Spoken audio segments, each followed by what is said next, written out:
Like we said, borrowers have the ability to benefit from unanticipated inflation. However, savers are harmed by inflation. Let's think about this logically. If you placed all of your savings into an account, your life savings was worth $1 million. But hyperinflation occurs in the next year. It used to be that $1 million could buy you a nice house and food and electricity for years and years and years. But now, because of the hyperinflation, $1 million will only get you a single can of Coke. Inflation is going to harm those savers. The last thing we're going to look at here is going to be the unemployment rate and unemployment. The unemployment rate is equal to the number of people who are unemployed divided by the labor force. Please note that this is not the entire population. We are only looking at the labor force, people that are participating. The labor force is made up of two groups of people, people that are employed plus the people that are unemployed. In order to be considered unemployed, you have to be actively seeking employment. Those who are not actively seeking employment are not considered unemployed. Children under the age of 16 are not counted. If you're retired and you've given up looking for work or working, you're just done, you're not unemployed.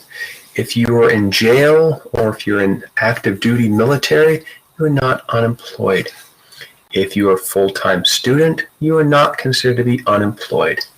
The biggest one here is going to be discouraged workers. Discouraged workers are not unemployed.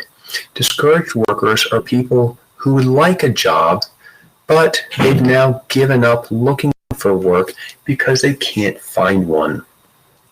This typically happens during those periods of long recessions or dramatic downward swings in the economy. People feel like it's not worth it to look for a job because no one is really hiring. I will mention that part-time workers are considered to be full-time. There's no difference. They are workers. Let's take a look at this discouraged worker element, though, and show how it can change the data of how people see things. So let's pretend that we have this situation here, where in 2002 and 2003, the population is the same, but the labor force is going to change. People that are not in the labor force, they are out of the labor force. The people that are your full-time students or your discouraged workers or in jail or the military, that's 800, which means 1,000 is left. Out of that 1,000 people, 900 are employed and 100 are unemployed. Remember, the unemployment rate is the unemployed divided by that labor force of 1,000. So your labor force here is 1,000, your unemployed is 100, so your unemployment rate is 10%.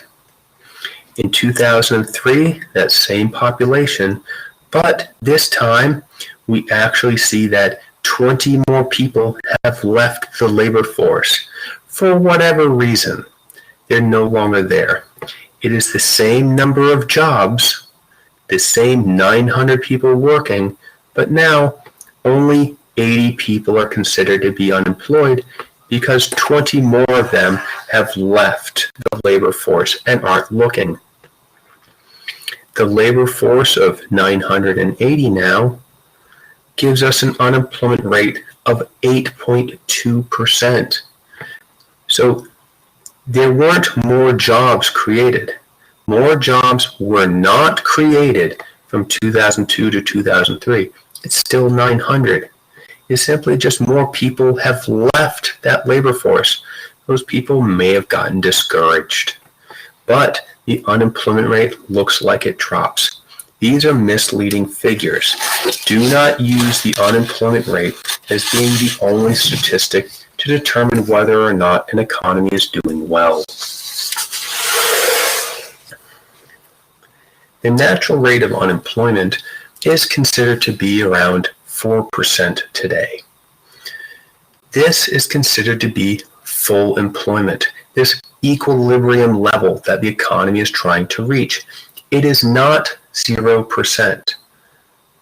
There are naturally occurring types of unemployment that are okay for an economy. We do not have to have everyone working. Now, an economy could be at a 0% unemployment rate simply because the economy is so bad and everyone is giving up looking for work. If everyone is giving up looking for work because the economy is so bad and we have a 0% unemployment rate, that doesn't mean the economy is good. Having a low unemployment rate doesn't necessarily mean everything is great, especially if the economy just locks up everybody who's unemployed. That's not good. The naturally occurring types of unemployment are frictional unemployment, when you are in between jobs. For example, if you're moving. If you move from Florida on Friday all the way to California, on Monday, the likelihood of you having a job is relatively low unless you lined one up already. So while you're in between jobs and looking for that job, or you're looking for your first job when you graduate from high school or college, you're frictionally unemployed, and that's natural.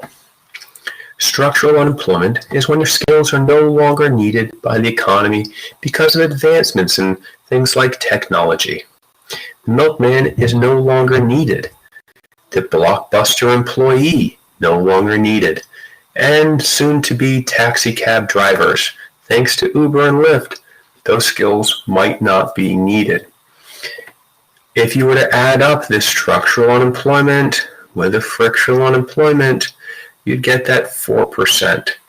Now, there is a subcategory of structural unemployment, which is seasonal unemployment. It means your skills are not needed due to the season. Think of the pumpkin picker in February. Their skills aren't needed because the crop is growing. Lastly, we have the bad one, the non-natural unemployment, the red, the boo, cyclical unemployment. Cyclical unemployment is when there's not enough spending in the economy. It happens only when we're in a recession.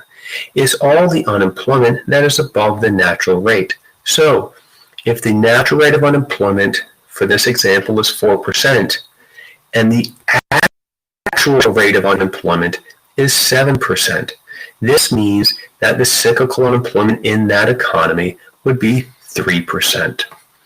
That's it for Chapter 12. Take care, guys.